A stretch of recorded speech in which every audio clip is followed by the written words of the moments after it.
फरीद साहब ये बताइएगा कि किसका क्या इख्तियार है।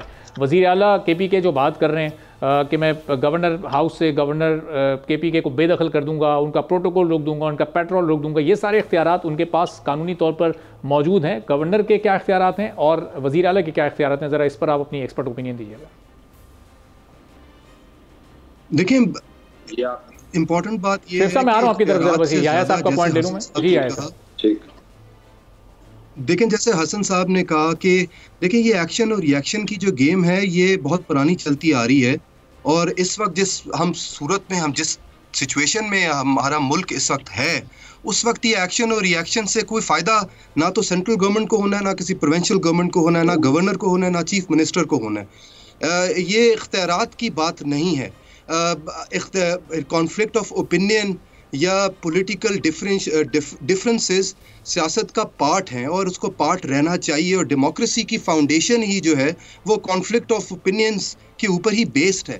तो इम्पॉर्टेंट ये है कि आप क्या पॉलिटिकल स्टेबिलिटी चाहते हैं, या आप एक वैक्यूम क्रिएट करना चाहते हैं जिसके अंदर जितने भी अनासिर हैं जो फ्यूल करना चाहते हैं टेंशन्स को, आप सिर्फ उसको बढ़ाना चाह रहे हैं। तो शोएब साहब की इस बात की बड़ी पॉजिटिव बात थी जिसमें उन्होंने कहा कि इस तरह की स्टेटमेंट्स किसी भी पार्टी के लीडर से या सियासतदान से नहीं आनी चाहिए, लेकिन और उसको पॉजिटिवली लेना चाहिए शोएब साहब की बात को। लेकिन मेरे ख्याल में ये एक्शन और ये जो रिएक्शन, ये भी कोई एक्सक्यूज़ नहीं है कि देखें ये कोई स्कूल के अंदर कोई बच्चे तो है नहीं कि किसी ने कुछ कहा तो जवाब में हमने 2 ज़्यादा कह दिया और उसके जवाब में 4 ज़्यादा आ गया।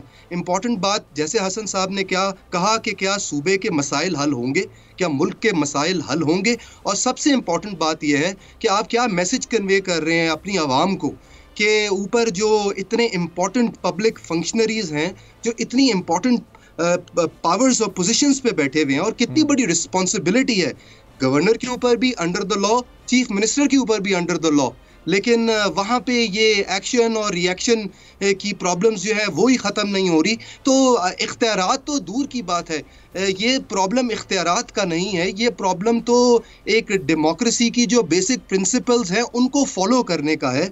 और हर पार्टी, वो पीपल्स पार्टी हो, वो PMLN हो, वो PTI हो, या वो एक कोई भी पार्टी हो, एक्शन और रिएक्शन से बाहर आ जाना चाहिए और मुल्क की सियासत करनी चाहिए मुल्क के लोगों के लिए और आवाम के फ़ायदे के लिए।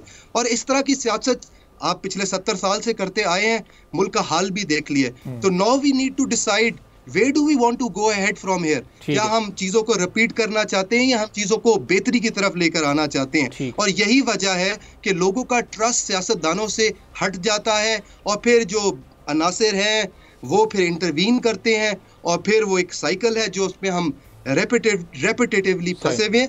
तो मेरे ख्याल में इसको इख्तियारात की बात नहीं बनाते, बल्कि एक बेसिक प्रिंसिपल ऑफ डेमोक्रेसी तक इसको रहना। सब्सक्राइब करें और बेल दबाएं ताकि कोई खबर रह न जाए।